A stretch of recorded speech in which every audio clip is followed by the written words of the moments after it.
Özel günlərinizin əvəz olunmaz xatirəsi olan bu konfetləri Bantiko'dan sifariş edə bilərsiniz. Salam, əziz Azərleydi saytının izləyiciləri. Bu günlərim sizinlə mini qozlu paklavanın hazırlanma qaydasını öyrənəcəyik. Bunun üçün bizə lazımdır 500 qram ələkdən keçirilmiş un, 1 yemək qaşığı xamam, 125 qram margarin yağı, istərsə kərə yağı da ola bilər, 1 çay qaşığı 1/3 hissəsi qədər şəkər tozu, 1 çimdik droş, 1 çay qaşığının 1/3 hissəsi qədər duz, 1 ədəd yumurta ağlı sarılı, 75 qram süd və 100 qram su lazım olacaq. Başlayırıq xəmirimizi yoğurmağa. Ərzaqlarımızı bir-bir yoğuracağımız qaba əlavə edirik və xəmirimizi yoğurmağa başlayırıq. Xəmirimizi yoğururuq və budur, artıq xəmirimiz hazırdır. 15 dəqiqə özünə gəlməsini gözləyirik. Xəmirimiz özünə gələnə kimi biz başlayaq şərbətimizi hazırlamağa. Bunun üçün bizə lazımdır 500 qram şəkər tozu və 1 stəkan mütləq şəkildə qaynadılmış qaynar isti su olmalıdır. Şərbəti hansı qabda bişirəcəksə qaba əlavə edirik və isti qaynar suyumuzu da 200 qram qədərində olan suyumuzu da əlavə edirik. Sobanın üzərində qaynayana kimi bişiririk. Əvvəlcədən kənarda ıslatdığımız 4-5 ədəd zəfəranı içərisinə əlavə edirik. İstəsəz bunu əlavə etməyə də bilərsiniz. Və həmçinin yarım ədəd limonu sıxıb üzərinə əlavə edirik. Sobanın altını söndürürük. Bu da daha şəffaf və daha gözəl görünsün deyəndə istəsəz baldan da istifadə edə bilərsiniz.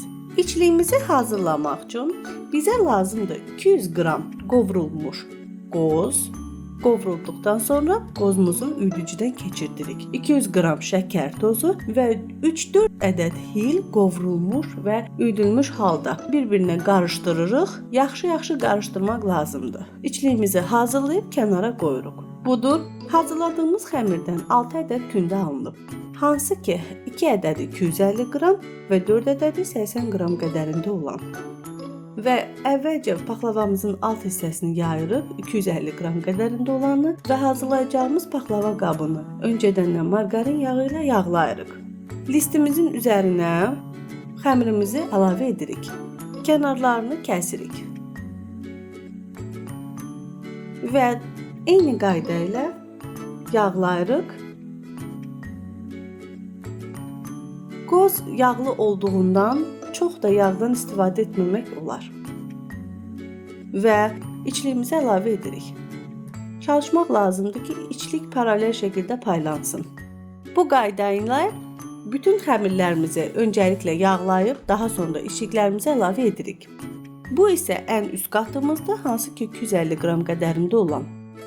Və mini şəkildə kəsirik paklavalarımızı. Kənarları görürsüz, səliqəli alınıb. Bunun üçün xəmiri kənarlarını içə qatlamışıq. Üzərinə 2 ədəd yumurtanın sarısını əlavə edirik və paklavamızın üzərini istədiyiniz ləpə ilə bəzəyirik. İstər qoz, istər fındıq və s. 180 dərəcədə 25-30 dəqiqə bişiririk. Budur, artıq paklavalarımız hazırdır. Sobadan çıxmış paklavanın üzərindən mütləq şəkildə şərbətimizi isti əlavə etmək lazımdır. Bir gün gözləyib daha sonra paklavaları çıxartsaz daha yaxşı olar. Şərbəti içinə daha çox çəkmiş olacaq. Budur, gördüyünüz kimi paklavalarımız çox gözəl və şəffaf alınıblar. Dadına da ki söz ola bilməz.